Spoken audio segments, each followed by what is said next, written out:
Gabby Agbonlahor, I think they overdid the celebration. Good win for Arsenal. Type of game that they would lose. Yeah. But they won away at Villa as well, and we know that Villa are doing really well. So I've got no problem with any team, Arsenal in this case, celebrating a league win because it means so much. It gets them in the top four. It cements, not cements, but there was gap between them and Spurs. Spurs won at the weekend, but of course there was still a gap between them. It's kind of something you see, and that can rile some people. Like it's riled Gabby. Why? And well, because he's probably thinking, well, hold on a minute.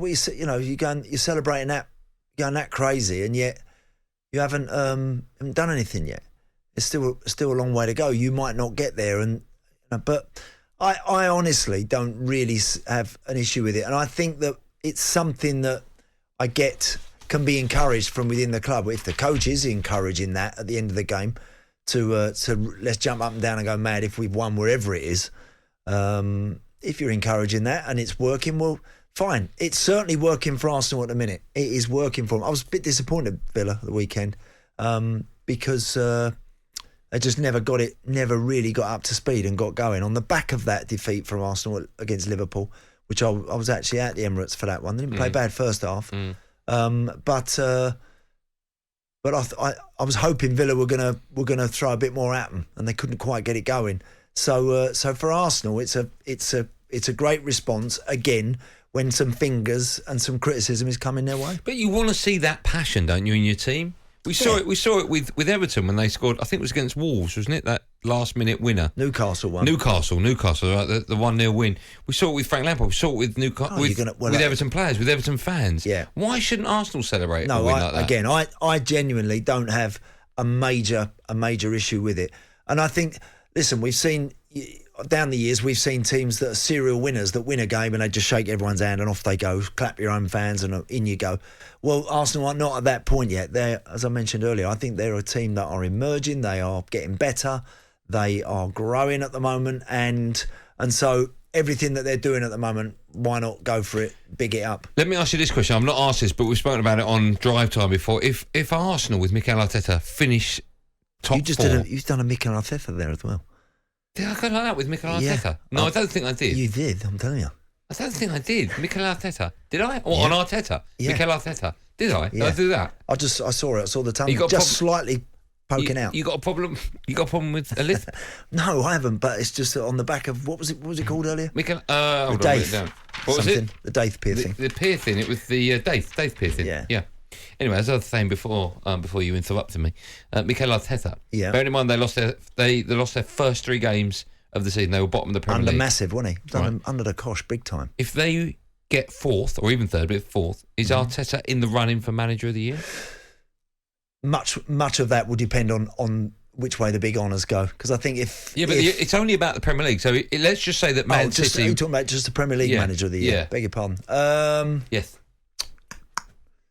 Is he in? Okay, I'll make it easy for you. Is he in the conversation first? I think he's in the conversation if they finish top 4. I think he's in the conversation. Yeah, I do. I think considering that where they were, the competition that they've got in and around them, I think Mikel would be in the conversation.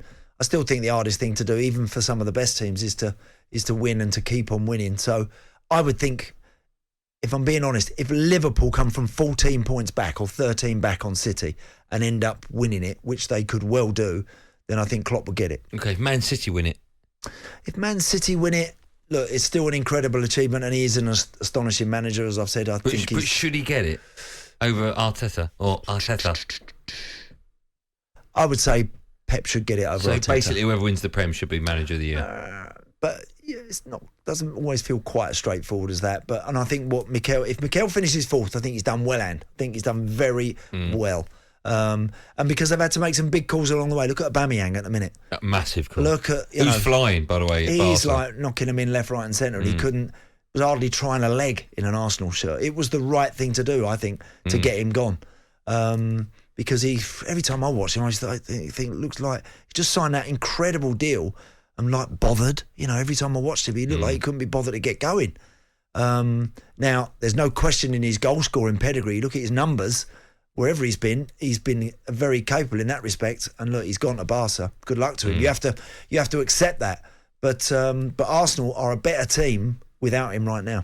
Going back to what you were saying about celebrating, why do you think some fans or opposing teams or managers get the ump from it? But I just think they think, well, you've gone so overboard, and it's just this particular 3 points you're going, you're making such a thing out of that some people might take offence to it. But listen, it's for you as a group of players and your fans in that moment. You decide how far you want to go with that, and you know that if you go too far with it, there will be people probably waiting for you to slip up, waiting for you to fall over. I think a lot depends on where the club is and who the win is over. So, for argument's sake, if Southampton beat Brighton by 1-0 and they celebrated like Arsenal did, then I can understand why people might go, it's a bit strange. Yeah. But it was so important. I think that win for Arsenal meant so much. It told you where they were as a club. Yeah. It's a game they probably would have lost last season. Maybe at the beginning of this season. And where would you draw the line at the Celeb at the end? What would you think constitute going too far?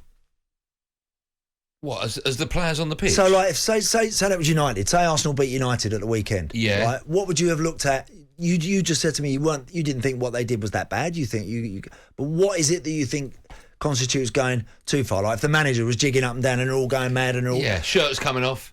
Like, throwing him to the crowd. Have you know sometimes in the Champions League matches when the players when they run and then they do the slide? Yeah. Like hands out and one of them. Who's doing that? No one. But I'm saying if they did. Yeah, that's crazy.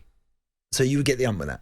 I would never get the ump over something like that, but I would think it's a bit weird. Right, yeah. But I can understand why Arsenal in this situation would celebrate that win. Me too. I just think that shows you exactly where that because club is. I think for a long time. And you want time, that as well. You want that. For a long time, Arsenal and the fans have had it labelled at them that they haven't got the you-know-what's for it, that they're lacking moral fibre when it really comes down to the nitty-gritty. Well, they're showing that they've got that at the moment, and if they can keep it going, they're the team to beat.